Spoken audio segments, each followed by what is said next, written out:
¿Qué tal? ¿Cómo están amigos y amigas de esta comunidad? Como siempre un gusto, como siempre un placer que nos acompañen. Gracias por acompañarnos, por estar con nosotros.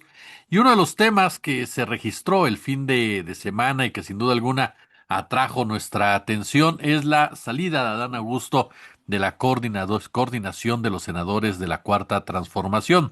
Adán Augusto anunció esta noticia al lado de Ignacio Mier, quien se queda en su lugar. Y el argumento que dio es que él se dedicará a trabajo territorial en la circunscripción que aglutina, entre otras entidades, Puebla, Guerrero y Ciudad de México. Los rumores comenzaron a volar por todos lados, las distintas versiones, si era ya crónica de una caída anunciada, si fue Palacio Nacional quien operó, si está fortaleciéndose de otra manera, si hubo presiones de Estados Unidos, en fin, diversos aspectos, si negoció para su grupo político, en fin. ¿Qué entendemos, cómo leemos la salida de este personaje que está inmerso en la polémica con el caso de la barredora, con las diferencias con la doctora Claudia Sheinbaum, con la presidenta?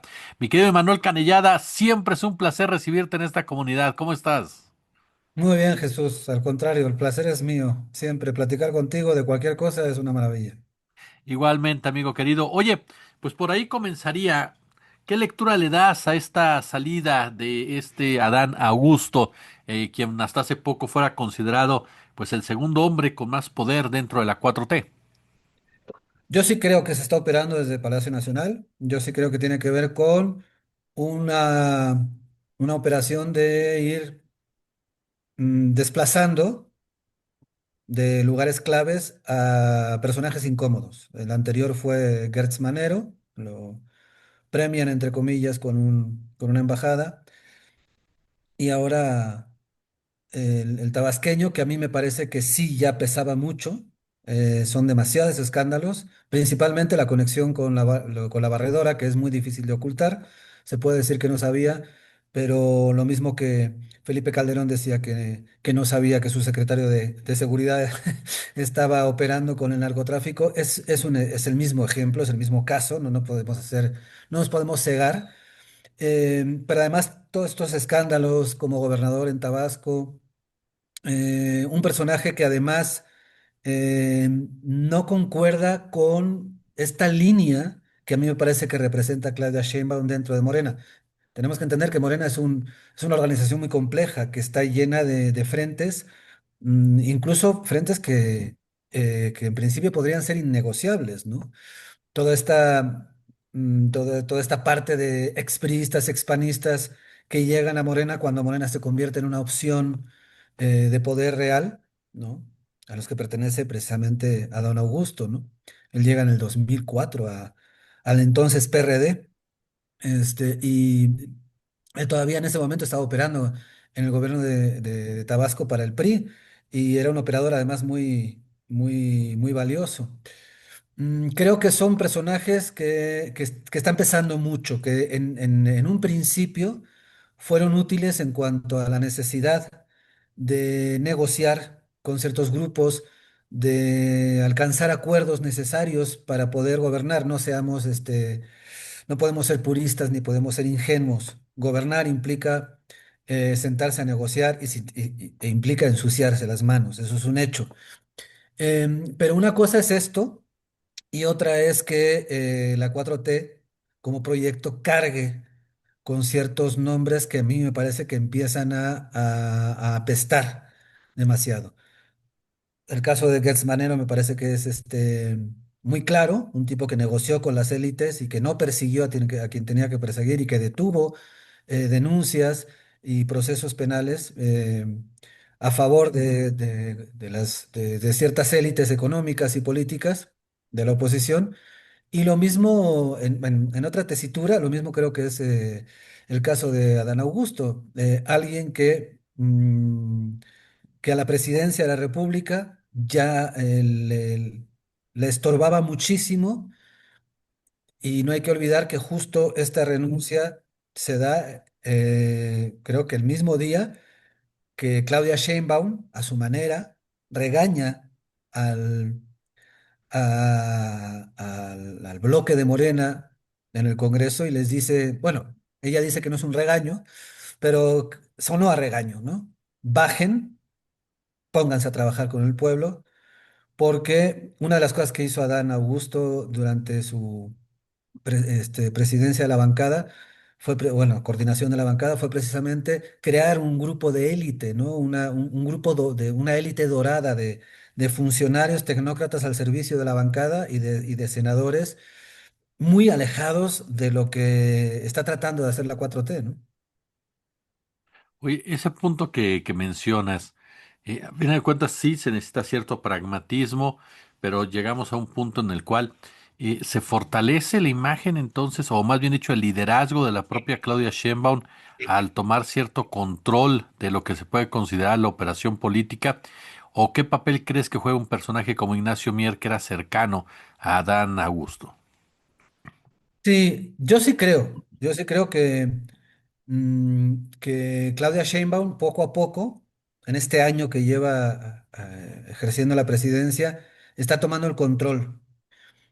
De hecho, había un temor, ¿no? Cuando se da la transición, cuando López Obrador se retira, había un cierto temor a que este liderazgo que ejercía López Obrador, no olvidemos que López Obrador se despide con una carta dirigida a la militancia de Morena muy contundente en el que le recuerda que no podemos, ¿no? Que Morena no puede repetir las formas de hacer política de la oposición. Esa carta que se escribió hace un año y poco más, ¿no?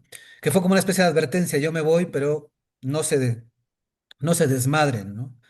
Y había el temor de que Claudia Sheinbaum no pudiera, en ese sentido, ejercer ese liderazgo y tener controlados a ciertos sectores de este proyecto que vienen de lugares muy del antiguo régimen, ¿no? Y de formas de hacer política que tienen que ver con corruptelas, con claroscuros, con prácticas indecentes y poco éticas. Parecía que al principio Sheinbaum no iba a poder, y yo creo que a lo largo de este año, y con mucha cautela, porque el tema de la unidad tampoco la podemos perder de vista, si los golpes sobre la mesa, si los arrebatos, si los ataques internos se hacen de manera frontal y abrupta, se desintegra el movimiento y el movimiento se va a un despeñadero, ¿no? Entonces creo que de manera muy inteligente la presidencia y el equipo, la gente de que rodea a Claudia Sheinbaum y cierto sector de Morena que tiene que ver con esa izquierda de militante de toda la vida, está imponiendo poco a poco sus criterios y de manera, creo, inteligente está descartando o está quitándole poder a personajes como Adán Augusto López, que a mí me parece que pesaba mucho. Sigue, por ejemplo, los Monreal, siguen este tipo de personajes. La llegada de Mier no es muy esperanzadora, pero creo que Mier no tiene la capacidad operativa que tenía don Augusto, ni tiene el liderazgo, ni tiene la fuerza. Entonces me parece que es un mal menor, es un cálculo de un mal menor, porque sí, Mier viene de ese sector, de chapulines, que tienen menos de 20 años, que se acercaron o que coquetearon con el proyecto de la 4T porque se volvió viable, ¿no? También viene de ahí, viene de Durango, pero un tipo bastante, creo que bastante gris, que no tiene la capacidad de operar ni tiene el poder que tenía Dan Augusto, a pesar de que son muy cercanos. Me parece que Adán Augusto está al borde del abismo y que incluso su gente más cercana también no quiere que lo arrastren, ¿no? A ese abismo. ¿Ves presiones de Estados Unidos en este ejercicio o es un asunto netamente local? Yo siento que es local, yo no veo. Ahora hay como una especie de fantasma, parece que todos los días Trump le llama a Claudia Sheinbaum y le dice lo que tiene que hacer. Y esta idea que está filtrando constantemente ciertos medios de comunicación cercanos y a la oposición, pues crea este clima de que Claudia Sheinbaum es un títere de Trump, pero también era un títere de López Obrador. Entonces, esta idea de Claudia Sheinbaum como títere además de que es enormemente machista, no olvidemos que es la primera vez que una mujer gobierna un país machista, Entonces, esta idea que es, insisto, es muy, muy, muy machista, es como un arma arrojadiza, muy fácilmente arrojadiza, ¿no? Yo creo que en este caso no hay una maniobra de Estados Unidos. Se habló de todos estos funcionarios y políticos, ¿no? Esta lista que le pidió Trump a Claudia Sheinbaum, ¿no? No, no existe, no se ha demostrado que exista esa lista de políticos vinculados al narcotráfico, etcétera. También fue un rumor que lanzó la oposición a través de sus medios afines. Y en este caso también, ¿no? Es como ahora todo lo que desayuna Claudia Sheinbaum está dictado por Trump. Me parece exageradísimo. Por supuesto que hay una relación complicada, muy tensa. Por supuesto que México tiene que negociar con Trump y tiene que ceder ante ciertas presiones para poder salvar aspectos que son fundamentales para la economía y para la estabilidad del país, sin duda.